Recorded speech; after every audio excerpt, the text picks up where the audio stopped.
Hello and thanks for joining us from our studios in Israel. I'm Aaron Porras, here with ILTV's Morning Briefing. Now here's some shocking news. The Shin Bet has just revealed that 20 Israelis have left Israel and joined ISIS.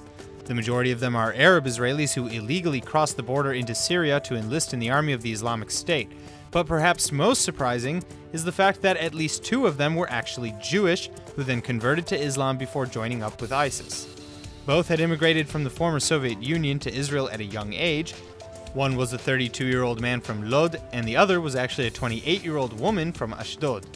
Since the rise of the Islamic State in the Middle East, the Shin Bet believes around 60 Israelis have left Israel to join the Islamic State in one form or another, but this is probably the first time Israeli Jews have been confirmed in the ranks of ISIS.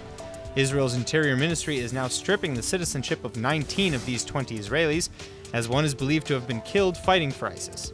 So far, Israel has done an impressive job of preventing ISIS from infiltrating Israel's borders, but it's certainly troubling to see any Israeli of any demographic joining with the terrorists. Prime Minister Netanyahu is now in Russia to meet with President Vladimir Putin, joined by his top security council to address the growing threat of Iran in Syria.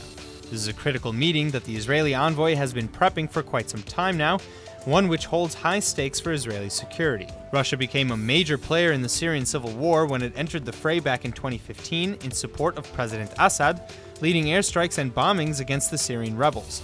This has often put Russia at odds with Israel because the IDF has been carrying out raids against Syrian weapons transfers for some years now.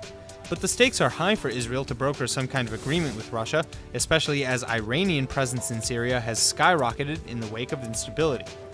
Just last week, we revealed that Iran was nearly finished building a massive missile factory in Syria, potentially placing thousands of Iranian rockets within range of Israeli soil, which means Netanyahu has a lot at stake in this meeting with Putin. The first Al Jazeera press card in Israel was revoked last week, prompting Al Jazeera Jerusalem correspondent Elias Karam to plead his case to the Israeli government press office. The GPO director Nitzan Chen heard Karam's case earlier this week, where the 40-year-old Arab citizen of Nazareth asked Chen to rethink his decision. Karam's press card was the first to be revoked over issues from last year, when Karam told TV station Dar al-Iman that his work as a journalist was a part of a Palestinian resistance.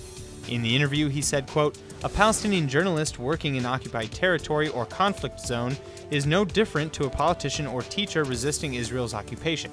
The journalist is doing his part by resisting with the pen, his voice, or a camera. You are part of this nation and you resist in your own way," end quote. During the hearing, Karam alleged that the resistance he discussed on the Muslim Brotherhood-affiliated channel was peaceful and that he denounced violence. The GPO has not yet returned a decision. It looks like Switzerland is the latest country to stop funding terrorism. The Swiss Foreign Ministry is freezing funds to a Palestinian N.G.O. believed to be funneling money to fund terror groups against Israel. The N.G.O. in question, the Human Rights International Humanitarian Law Secretariat, has a yearly budget of about $4 million, but many experts believe that most of this money has been used to fuel radical Palestinian terror cells, and Switzerland isn't the first to freeze its funding. Just 2 months ago, Denmark suspended $8 million in payments to various Palestinian non-governmental organizations, following similar steps by Holland. The president of Jerusalem's N.G.O. Monitor Group has praised the Swiss government's decision, saying the move is a critical first step by the Swiss Foreign Ministry to hold NGOs accountable for potentially criminal misuse of funds. Switzerland is now conducting an internal investigation into how the NGO uses its donations, after which it will make a final decision about whether to continue payments or else cut ties indefinitely. In the latest wave of new immigrants, or Olim Chadashim, to Israel, 120 Ukrainians have just landed in Tel Aviv's Ben Gurion airport to begin a new chapter in their lives. That's perhaps even more true for a third of these new Olim, who are children set to begin school in the Israeli school system in the coming weeks. 9 of these 40 are to enter first grade.